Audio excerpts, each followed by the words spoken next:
it's Ghosdee. Welcome back to my channel. Today we'll be ranking the Saw franchise with special guest Matt Sosa, editor and film connoisseur and new friend. Saw enthusiast, that's why we became friends, and community. Yes, community. Yeah, big fan of community. We actually, our first time meeting was at a Saw-a-thon. Yeah. Where it was a walk-a-thon at a local charity, but it was not how much you could walk, it was how many Saw movies you could sit through. Yeah, it took place at Lucky 13 Saloon. And was it Brooklyn Horror Society? Yeah, Brooklyn Horror Society. That's like a Brooklyn horror collective. They put on events. They do a lot of cool stuff. If you're in the NYC area, I definitely recommend following them on Instagram. That was cool. That top 10 experiences you like would never think in a million years. A Saw-a-thon. Also, it's like proves my theory that horror has the best community. Absolutely. Everyone there was so nice and and they came someone brought their own food. Yeah, just having a lot of fun. And it was, for me, interesting because I watched every single Saw as it came out, and there were people there who hadn't seen Saw before. That's crazy. And it was so much fun to hear their reactions. Were you there for the first viewing, like Saw 1? At the thing? Yeah. Okay, yeah. Like, just hearing people be like, oh my god. I'm like... Are they cheering and wow. everything? Yeah! Everyone cheered when, Gordon was like, I wouldn't lie to you. Yeah. That's the gay queer community adopting Saw. Something I didn't see happen. And that was the first time I was like, okay, I get it now. Yeah. This is a queer story. I get it. I can't say exactly for me it's a queer story, but it gets gay. Like, that is undeniable, I think. I always wanted to follow up to their story. Yeah, I think it's undeniable that the scene... are they lovers? I don't know. But the scene that they are like... There's intimacy and romance there. So I cannot deny that, and I won't deny that. But I think you also got a big cheer when you saw on their phones it was 9/10. Yeah, yes. Yeah, they were like the day before 9/11. It's crazy. Because I feel like that meme was fresh enough. Yeah. That everyone's reliving that. Yeah. Man, no, it's nice to see Saw come back, and for so long, and in the Dead Meat episode podcast, they mentioned this. For so long, non-horror people hated horror movies because of movies like Saw. They fucking hated it. Saw has such a bad rep. Even like a couple years ago, I would mention Saw as one of my favorite movies, and they'd be like, oh, you like torture porn. And in the last couple of years, I think with the comeback of Saw X and some good branding, now everybody's like, okay. I think we're getting back to the communal experience of being grossed out together. Yeah. Like, I think The Monkey and the new Final Nation are really good with that. Yes. Where it's just great to be in a crowd and everyone's like, oh, like making those noises together. Yeah. I feel like I blame stuff like Hereditary for making it very like based on trauma, and everyone's in their own body and like trying to pierce out what it's about and like what is it like, how's it relating to my life. But I think we just need to be grossed out together and seeing something like on screen that is a great kill. Yeah, just having fun again. That's why I also love Final Nation movies. Yeah, me too. I love that they cut the bullshit. There's no can I curse? Yeah. There's no serial killer. There's just death. Yeah. And also, death is kind of a fascinating threat because you can do a lot with that. I love the new one. It's like the wind chimes. Yeah. And like I'm like, oh, that's so good. Yeah. And then they're like, oh, he's here. But I was like, oh, I think death should be they them. Yeah. Well, death is probably they them. Right? Because, like... They're an entity. Yeah, they're not... They can't be personified. Exactly. Death is a queer. So, tell us a little bit about yourself. Some of your interests or any projects that you're currently working on. Right now I'm working for a true crime show called Prime Crime on the Law and Crime Network. I'm working on documentaries probably like a whole career. And yeah, it's a documentary style series where they go through different true crime stories using archival footage from interrogations and like security cameras, like parsing out the whole story. And I also am one of the event planners for a post-production collective called Blue Collar Post Collective, where we kind of help people find their path and like network in New York City. We have monthly meetups. We're doing a barbecue next month. Ooh. So it's a great way. We did a panel earlier this year about, so you graduated film school, now what? Yeah. And had some really cool people to talk to, like someone who worked on Barbie, someone who worked on Midsummer. Nice. So yeah, a lot of cool stuff. Yeah. Like New York's a great place for that. That's why I was happy to come here. Absolutely. I think New York's a great place to get involved in the community. People are looking to get involved with other people like them and do the things that they love and share resources. Yeah, so I recommend checking that out if you want, at Blue Collar Post Collective. Yeah, Blue Collar. And yeah, I love editing. I love using archival footage to tell a story. And I was really talking about how I love to edit a horror movie in the style of an early aughts horror movie. So I feel like we lost that like dynamic camera. Yeah, that's in Saw, Final something I love. Ooh, yeah, I think it's beautiful, and some people got sick of it, and I don't know why. I think it's classic. I'm so tired of the static camera, just two people talking. It's like, I watched Resident Evil a few years ago. The Paul W.S. Anderson? Yes. And I love that style. I love that one. Yeah, I love that style. You know, Event Horizon is by that guy, and it kind of looks similar. I've not seen it. I need to. It's so good. It's so good. I love that movie. We connect on that because that is the style that I like. And one day when I'm making my own music videos, that's all I'm trying to bring. And it would be cool if I could do a Rob Zombie crossover and just start making movies out of doing music videos and really trying to bring that visual style and tell people to fuck off when they're saying it's lame and stupid and lazy. No, it takes effort. It takes effort. It's really hard. I don't know, and it I don't know, it just keeps it interesting. Yeah. I think it keeps it interesting. Visually. It gives it personality and like keeps you like engaged in what's happening. Yeah. The camera has a mind of its own. Yeah, and it's a simple way, like, it's a simple way to keep people engaged. I think like editing wise, it's what makes it so fun. Mm-hmm. To like play with the camera moving like that. Yeah, I'm here for it. That's really cool. That's really awesome. So how did you get into editing? I actually studied graphic design in college and took an editing class for the end of my career. And I was like, I didn't know you could do this. Like I didn't know this was a job you could do. Then I learned more about that and did a lot of like work after graduating. Joined Blue Collar Post Collective in 2017 after doing some documentary internships, and kind of just networked from there and found it the best. Like I got my job from someone who needed an assistant editor for the documentary, and in 2019 I've been doing that ever since. Okay. Wow. Love that. It's very rewarding to be.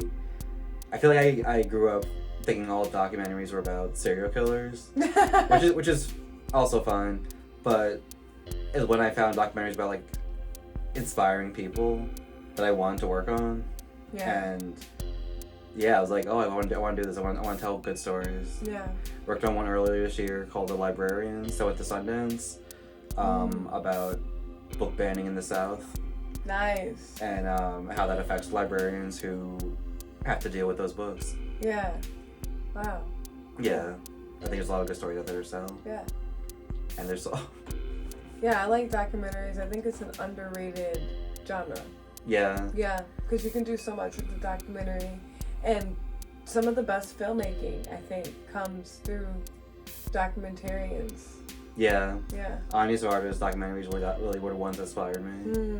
And also why I love anything like that feels like handheld and like found footage horror really gets to me. Yeah, me too. Most. Okay. It just feels like you stumbled upon it. Wow, late we're at night one so night. similar. Yeah, I love found footage. Yeah. It's something I'll be covering on my channel soon. And it's one of my favorite subgenres. in the horror genre. Do you have any favorites? VHS, Blair Witch, of course, and Host. Yes. I also love The Visit. Oh yes, I love The Visit. Paranormal Activity. Yeah. Can't go wrong with that one. Changed the game. And it was an outlier in the torture porn era. 2007. And like Here she is. a movie where like nothing happens. Yeah, nothing fucking happens. A chair moves and everyone shot their Nothing pants. happens, but it was so. The marketing on that one was just like the Blair Witch. I love any trailer that has the like night vision. Yeah, footage. me too. I was just thinking that. And Saw had that. Did it? Saw 2. I was so scared to see Saw 2 because it would had night vision of the audiences going, and it's like the scariest movie you'll ever see. I was so scared of Saw growing up. Yes! Because I was depressed and like suicidal, and he has that whole mythos of like, if you don't appreciate life, you don't deserve it. Yeah. And I was like, he's gonna get me. I'm too depressed. Yeah. I'm too sad. Damn, He's gonna get me. that's so sad. I was scared because my dad was a shit person. And I thought I would be like a bystander, like in Saw 1. Or like 3, where like a whole Yeah. family's destroyed. Yeah, like the little girl was locked in the room. Like I thought I would be her because my dad was trash. Like it terrified me. But so what is it about Saw that you love, and how did you get into Saw? I think it's very comforting that it's so like it's a formula and you know what to expect, Mm-hmm. and there's an ongoing story that makes it feel like it's hard to just watch one Saw movie. Yeah. Because it's like, if you watch 3, you gotta watch like up to like the next 3, You do. because they also parse out other things that happened during 3. Yeah. And I love that serial storytelling. I love the formula. It feels like comforting to be like, oh, what's the trap gonna be this time? Mm-hmm. It's like checking in with like these characters that you spend so much time with after the first several, and I love that well, I guess that everyone knows, but I love that Jigsaw dies in 3, Yeah. and the rest of it is just here's what was happening slightly off screen. Yeah, there's so many fucking movies after he dies. And I love all the ways they like bring him back and bring up back past people. Yeah. I just think it's a very rewarding franchise to be a part of. Yeah. Apart from like their other long running franchise that I feel like kind of just do a soft reboot every movie Yeah. and don't really have an ongoing like lore to it. Yeah. But if you watch like all 10, like there's so much to each, most of them. Yeah. That Yeah. rewards you as a viewer. Yeah. Why do you love I it? agree. Pretty much all the same reasons, I would say. It has great lore. I'm a fan of the score. It kind of plays like a TV drama. I think I'm really into that. There's a lot of nostalgia for me just growing up watching them. I saw the first Saw on bootleg, like when it came out. Yeah. And that was just so impactful for me as a child.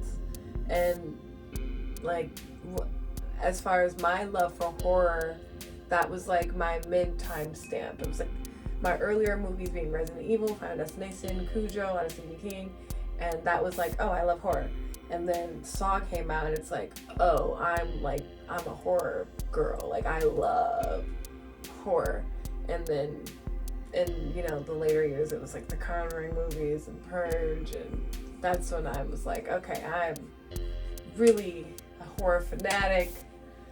And then the 2018 era of like Ari Aster, I was like, I'm a film critic. That's when I got Letterboxd in 2018 and I started doing reviews. Was it because of Hereditary? No, it wasn't. It just happened around Yeah. that time, and I think it influenced my excitement. But I started doing it because I was really depressed and watching a lot of horror and writing my thoughts on Tumblr and just writing reviews. I would take a picture of a thing. da da da da, and that was just it. And somebody was like, you should do this. You're good at this. And I remember I entertained the idea of having a podcast at some point in time. So I started doing the podcast and writing reviews on Letterboxd. So that's kind of how it started. That's great, yeah. I was like using a notes app for way too long. And then got Letterboxd in 2020. Nice.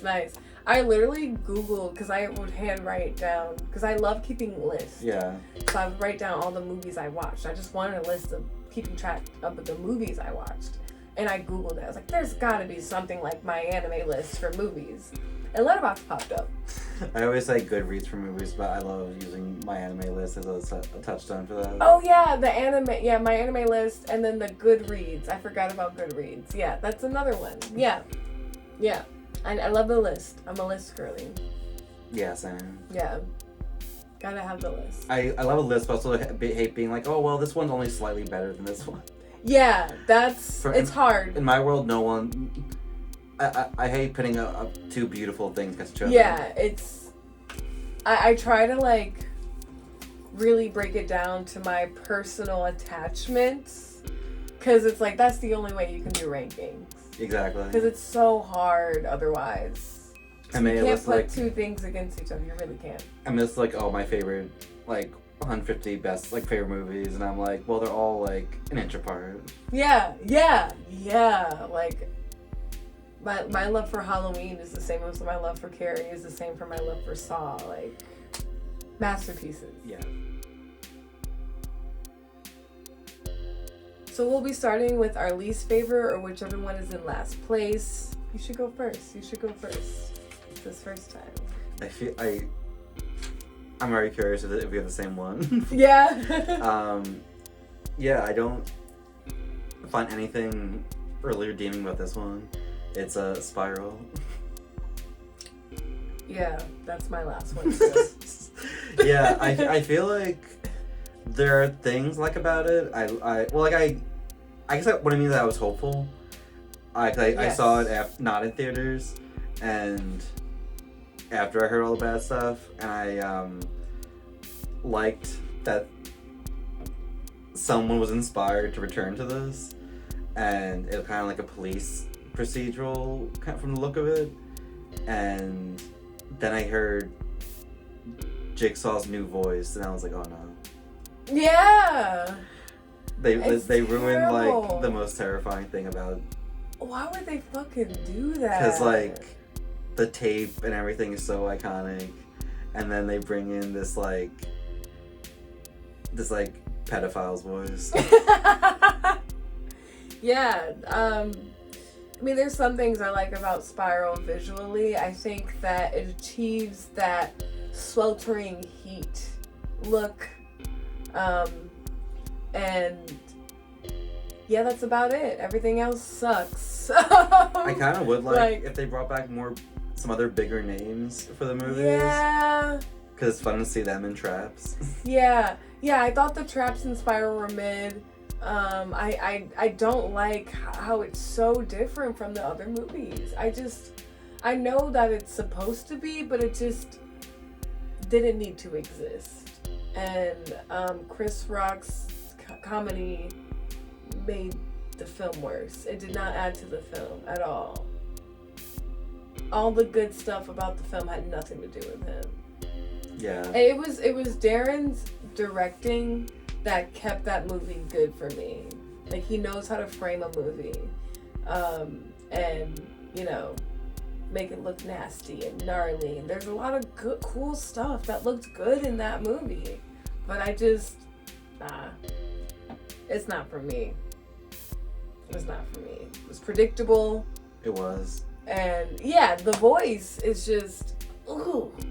And I saw an interview where he's like, well, we wanted to make it very different. We wanted to be clear that this isn't. Why? You knew what we liked. You knew what we were showing up for. Why change that? Yeah, so I'm with you. Spiral is in last place. If you disagree with that, you're wrong. I was gonna say I'd be shocked if it wasn't the same last one, because I think it's pretty universal. Yeah. Yeah. I think it is. So for my number 9 spot, I have Jigsaw. Yeah, me too. I like Jigsaw. I think the new apprentice is interesting.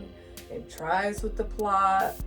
There's a lot of John. I love John. John is There's amazing. more John than you would expect. More John than... Well, right, because by this point he had been dead for how long? Jigsaw came out in 2017. This man was dead in 2004. No, 6. They killed him in Saw 3. 2006. This man's been dead. So, that would... But, like, he was in the trailers. So I knew he was in the movie. I just didn't know... That's why I was there. I was like, how is he in this movie if he's dead? And it's a prequel to the prequel to the prequel to the prequel. Yeah. I do like the twist that it is happening present day and in the past. Yeah. But I don't think they execute it well because I had so many questions by the time it was over. Yeah. Because there's just stuff where, like, the body was hanging in present day and everything. And, like, there was a game in the past that was the first game, but I feel like there was a better way to do that. Yeah, I agree. And I'm missing the classic dirty Saw shit. Like, the barn was just too clean for me. And in theory, it was an awesome idea. In a barn, it's his first game, but the people, the set designer, the prop makers, they didn't, like, make the shit dirty enough for me. I don't know how else to put it, but, like, the Saw movies are like dirty warehouse type, and it just felt like this movie was too polished. It was too clean. Yeah, and the cops sucked in that one. Yeah, I mean, all the cops suck, but, like, those cops weren't like a fun suck. No, I agree. I always appreciate how Saw is very ACAB. Yeah, me too. This one is like... Also, like, everyone's too handsome. Yeah.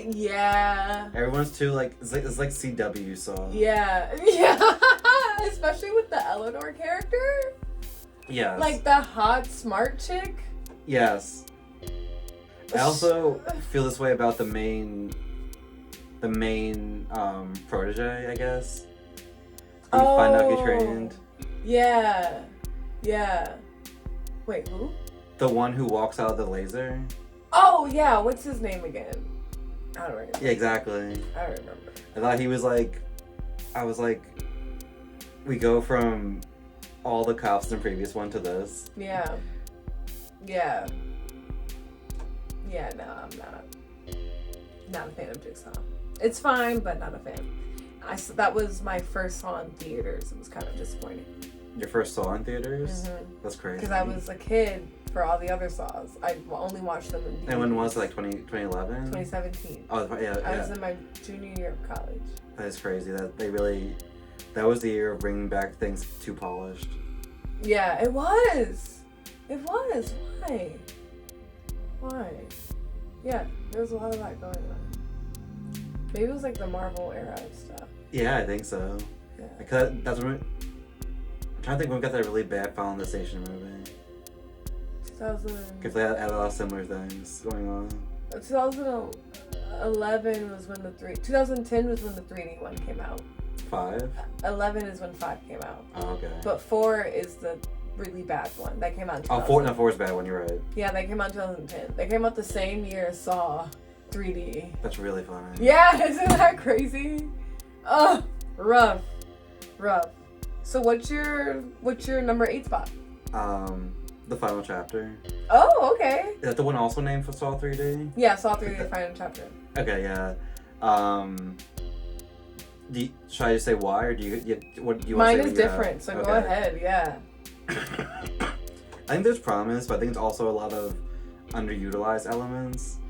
I wish we got more of Carrie Elwes.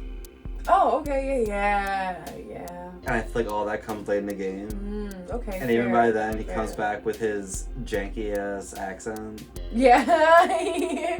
And I don't know. It was the one that was kind of wrapping a lot up, and I felt disappointed. I liked the promise too of like a grander scale for like some of these traps. Yeah. Kind of like doing them in public. Yeah. Like the first trap is really good with the love triangle. Yeah, love that trap. So good. Yeah. So good. I just think the rest is kind of downhill. Mm-hmm. And that's the one with the skinheads, right? Yep. Yeah, that one is solid. I remember thinking just like wish that like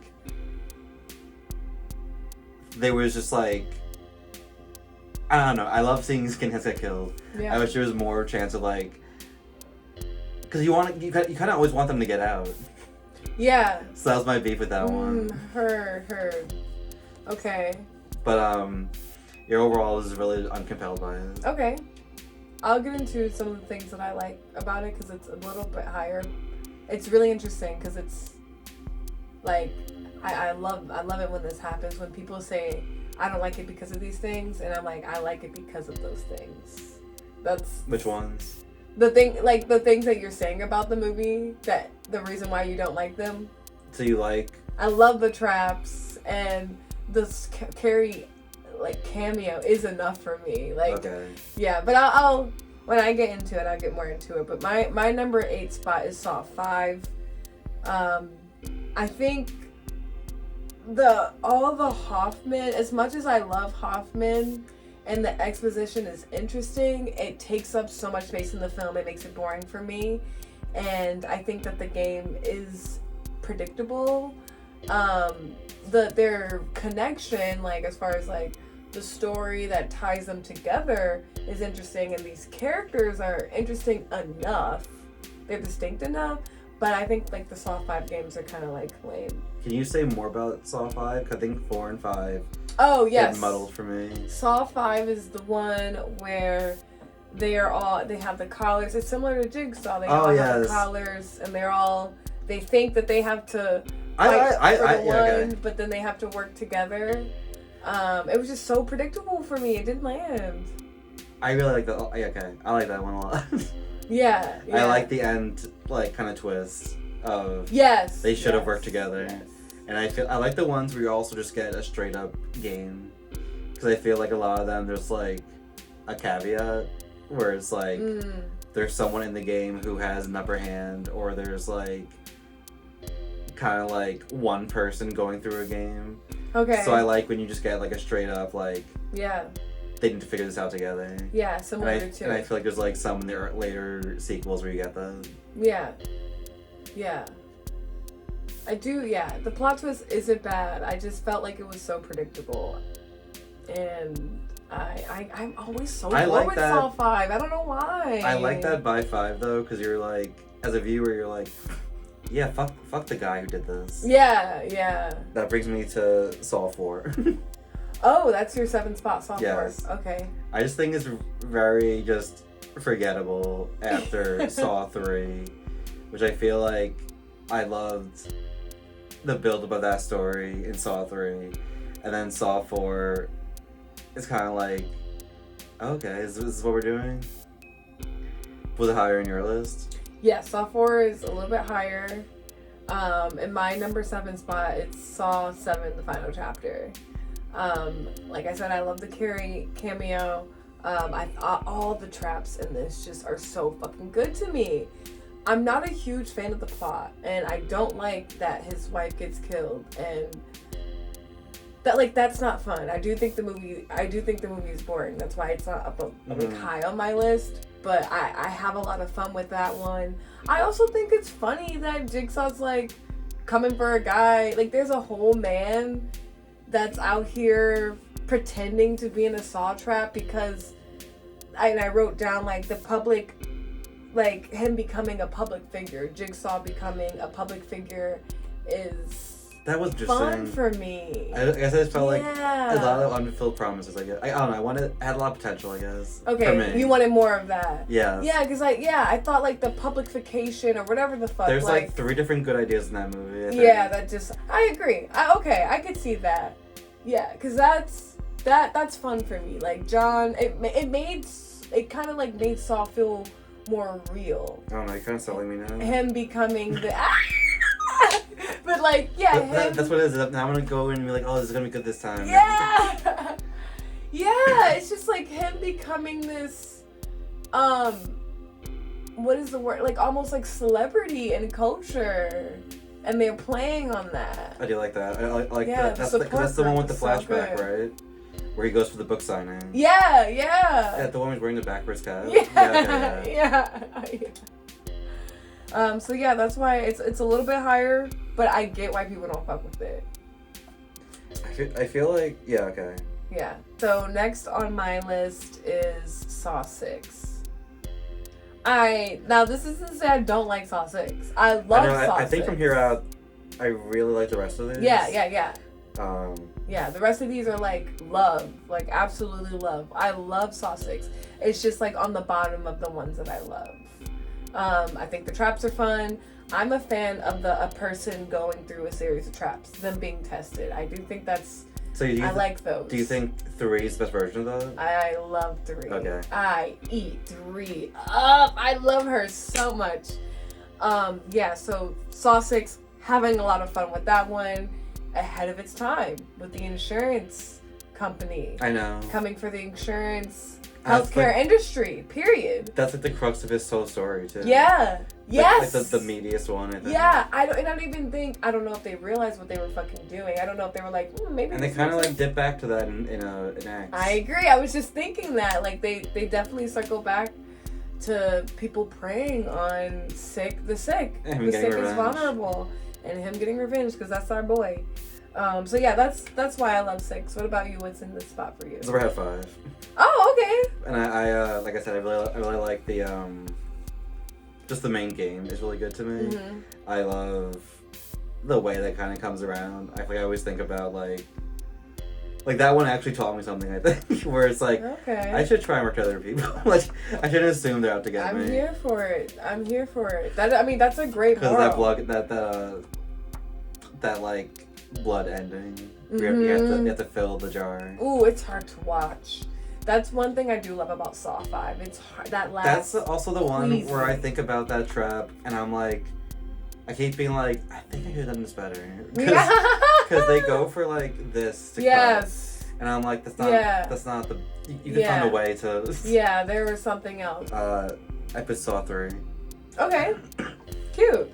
I think that last twist is so good. The reveal is so good. I love the game. I guess I wish. And the twist in Amanda's being the game. The twist that they're related. Married. Okay. Yeah, I really never saw that coming. Yeah, that's such a good one. And I love that. I've learned to like that he's such a coward. Yes. And I feel like there's also one where you start to like. Obviously, like, you're always kind of questioning the morality of it. Mm-hmm. But I love that he's like, you're wasting your life mourning your son. Yeah. It's just it's such a funny way of like giving that message, and where he has to burn the toys. Yeah. Which means that like it is the most where I feel like Jigsaw's victims are clients. Mm-hmm. And this is all one big therapy session. Yeah. Well, kind of is. What is yours? In this spot, I have Saw 4. I'm a huge fan of the Saw 4, Saw 3 is connected plot twist. I still think that eats every single time. I love Rig. I like following Rig. I'm a little attached to Rig's moral. Like, you can't save people.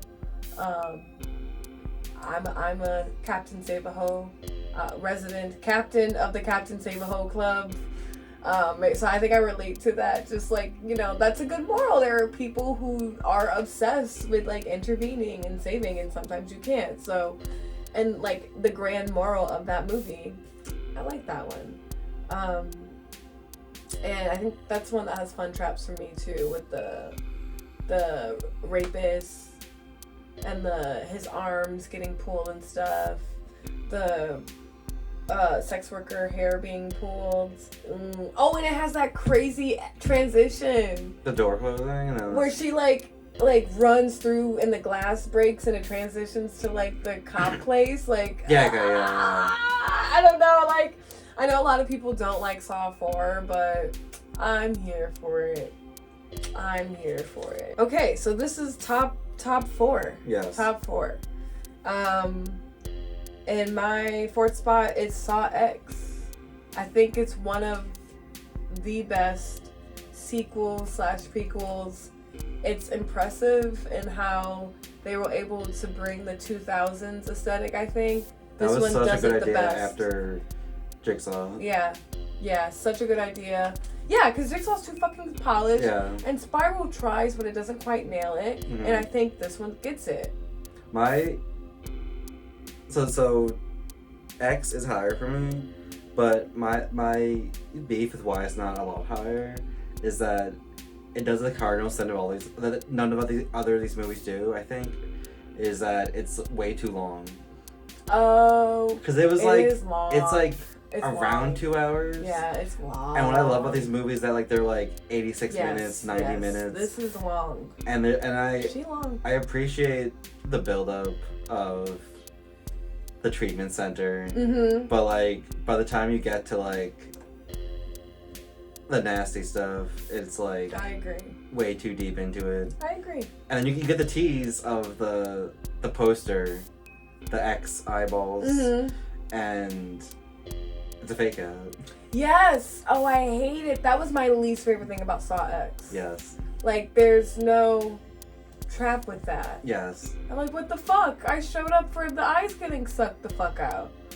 I didn't even realize that to my second watch. I was like, wait a minute. What? But yeah, Saw X is fun. I love the John and Amanda relationship and kind of sticking with that, seeing that, and fun traps, and I think John Kramer's just such a great character, and this movie is centered in him. It's more of his story, and it builds empathy around him really well. And yeah. Yes. I'll get into that in a bit when I get to Saw X. Yeah, so what's in your... I put Saw 2. Okay. I just feel like that is one where I wanted a straight up game, and I did not like that Amanda was the one who kind of knew something. And I found that kind of deceiving after Saw 1, and then especially like rewatching them. It's like I know we get the game, like a really good, just like straight up game eventually, and then it's like that, and then his son is in, like Wahlberg's son is in it, and then the Brood kind of just like doesn't even play along with the games. Yeah. And but those are my gripes. But what I'm saying is that all the like what they do with like this kind of formula is really good. Yeah. Like the one evil kind of like large man, I do not know his name. He kind of just starts going for the necks and all that. Oh, Xavier, okay. Yeah, he's like the secondary antagonist. Yeah.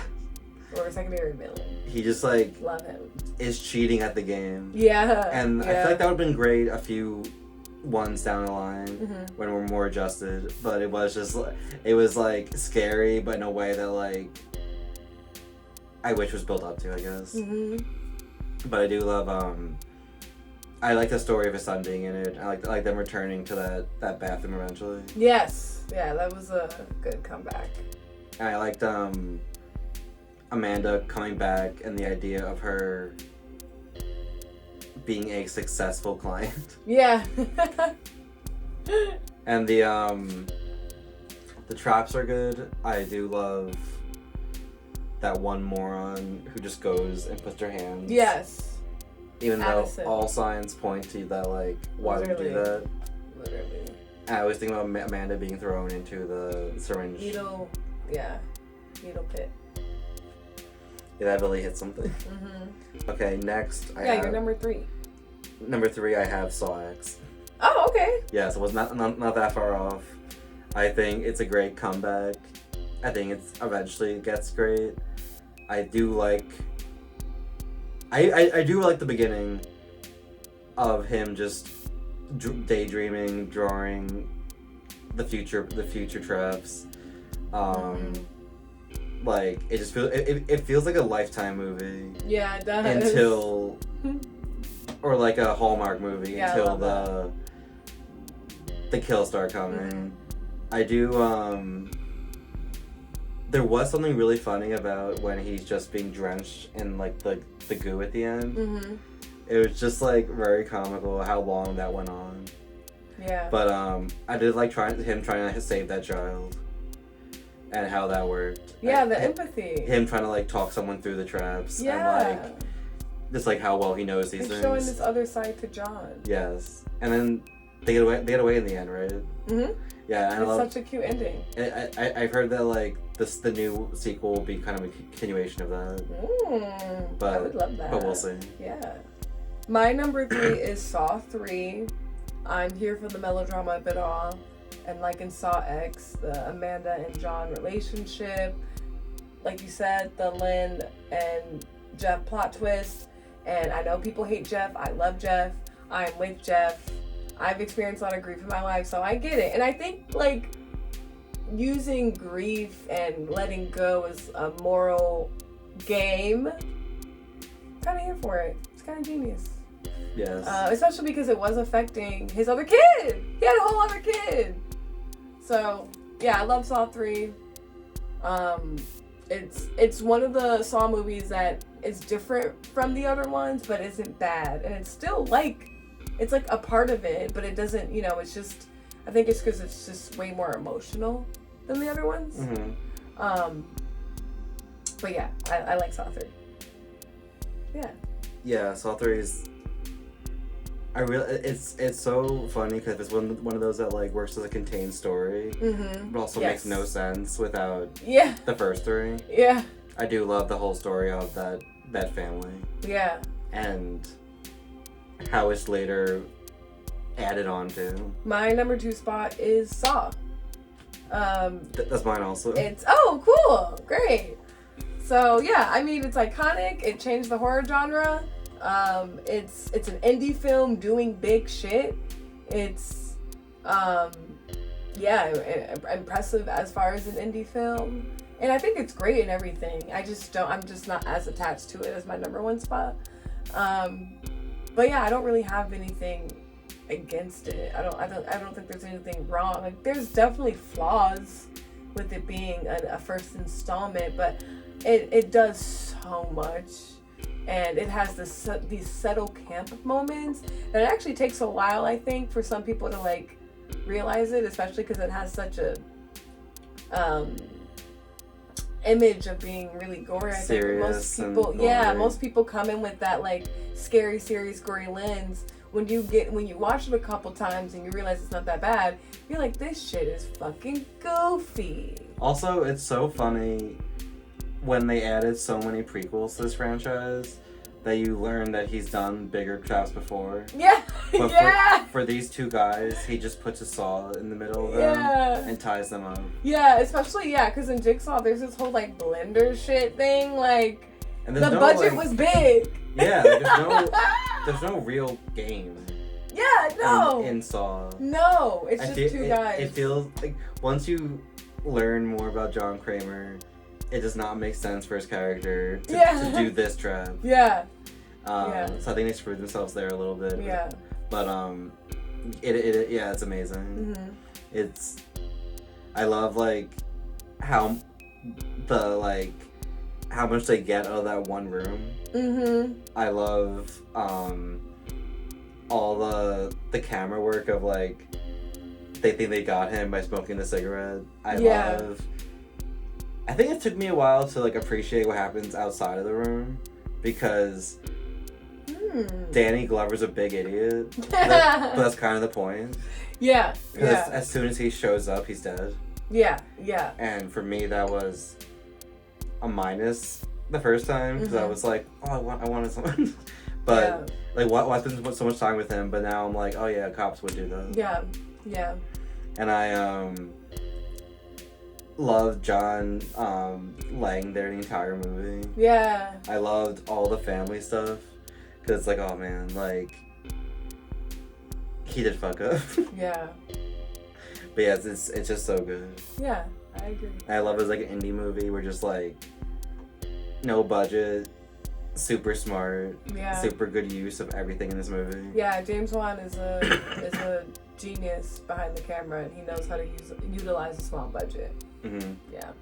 So what's your number 1 spot? It is Saw 6. Oh! Wait, that's lovely. Yes, I love Saw 6. I think it's the one where, like, when someone is like, there's 10 Saw movies, and I'm like, yes, in 6, he goes after the people who denied him insurance for his cancer treatment. Yeah. And they're like, what? And I'm like, yeah. And then I love the part where all the employees are... I think it's the better version of one man going through. Okay. I love his connection to all those things. True. I love when he chooses it. Like, it's like his own logic used against him. Mm-hmm. I love when all his employees are tied up with a shotgun. Yeah, that's a good one. They are still calling him Mr. like by his last name, his like office name almost. And the idea of them begging for their life, and it's still this office setting is so funny. Yeah. And as that ramps up, like the reactions are so good. Mm-hmm. I love. Yeah, just the payoff of all the decisions is so good, and I love I love like also the flashbacks of John going to that office. Yeah. And. But that is, like, his whole ethos for this is, like, if they would have given him insurance, he might not have done all this. Yeah. Yeah. So it's kind of fun. This, I do love, I learned to appreciate the flashbacks that kind of just, you learn more about John's stories, even when they're not directly tied to, like, a trap. Mm-hmm. So yeah, I love Saw 6. Nice. And I guess that runtime, right? Where it's like a really great, like, 90 minutes. Yeah. What's your one? My one is Saw 2. I think it's one of the best sequels in horror franchise, period. Because it takes everything that's happening in Saw. I think it makes it better, and it also sets up the formula. It solidifies the formula for the rest of the movies, as far as like being part prequel, part whatever, all these crazy plot twists, apprentices. I like the Amanda thing. I like it, kind of like these movies try to do the red herring thing where they want you to think one thing so bad, and I think they achieve that well in this one with making us think that. Was the first version of the red herring his dead body in one? I think it was the dead body and Zepp combined together. Yeah, because we get shots of like Zepp, and we don't even get the Zepp tape until like the very end. Yeah, that's good. Yeah, and like how in Saw 3, when Lynn is sleeping with the other guy, he's like, I want a divorce. Yeah. And it makes it look like they're together, but he's like, well, they are together. Yes. But he's like, I want to divorce you to divorce your husband. So those little plants, they're always trying to make you think one thing. No, Saw 2 is great. Yeah, and I was talking about Xavier. I don't think any other of the films have that secondary villain, and I think it kind of raised the stakes in this one. And Tobin's doing some great shit. Yeah. In Saw 2. He's always great. Yeah. Is there something you want from a Saw movie in a future one? What? Because I have an idea. What do you have? Because I don't have anything. I want someone who is suicidal and is not trying in the trap. But maybe other people are trying to keep them alive. Yeah. It's like a Saw 5 scenario where they need that them it's to like make it. Saw. Exactly. Like that. Like they're trying to help them get through the trap, even though they do not want the trap. Yeah. They do not want to survive. Yeah. No, I don't. I thought about, but I can't think of anything. I just love Saw. You know what? If I were to do a Saw movie, I would elaborate on Daniel's story. from Saw 2. The child? Yeah. Officer... I don't remember his last name, but... Donnie Wahlberg. Yeah, Donnie Wahlberg's character. I would write him back in. I would make him an apprentice. Where did we see him last? He was standing on the ice block, and he... No, he's in the safe. Like, we saw him last in the safe. Donnie Wahlberg? Oh, Donnie Wahlberg. Yeah, in the ice block. Yeah, he's dead, right? And he's like... Yes. Yeah. That was a good one. That Mm-hmm. That's in Saw 4. Something about being stuck to slip and slide on the ice block forever is real torture. Feels terrible. But yeah, I would love like Final Station style, the children of all these survivors who had to like... Yeah, they should combine Final Destination 6 with like a new Saw movie. Or like their like a therapy group of all, like yeah, my dad still. Yeah, kind of maybe fleshing out what they were doing in Saw 7 with like, you know, kind of like, bringing. That was like something I liked about that movie that I wish there's more of. I guess. Yeah, the support group is fun. The support group is so good. Mm-hmm. I also appreciate ones that they talk about that we didn't see on camera. Yeah. I agree. Yeah, cool. This was fun. It was fun. I love your list. I respect your choices. Yeah, we have the similarities, but we also have some.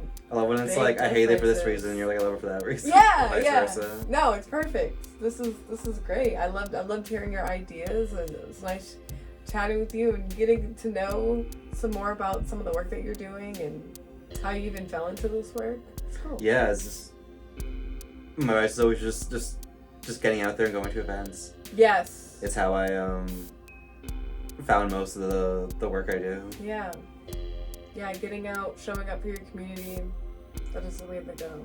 I was telling someone, they were like, why do you pay to live in New York? And I'm like, the community. It's like, yeah, it's the trade-off. Yes. I tell people it's like you pay for access to things that you just would not get anywhere else. Yeah. I used to live in like Long Island, New Jersey, and it was just like becomes more of a hassle to go to things that are more accessible when you're right here. Yeah. And I think it's also, especially in this world where we're trying to like bend capitalism, I think it's easier to like support local and give money to households because there's so many local people starting businesses here in everything, in art, grocery stores, just random little like businesses that are just like, yeah, it's more hopeful to see like microcosms of other communities right around you. Yeah, they're like words and kinds of people I would have never known about if I didn't come here. So that's what keeps me going. Yeah. Are there any social medias you'd like to share with the audience? This is Matt Sosa on Instagram and Blue Sky.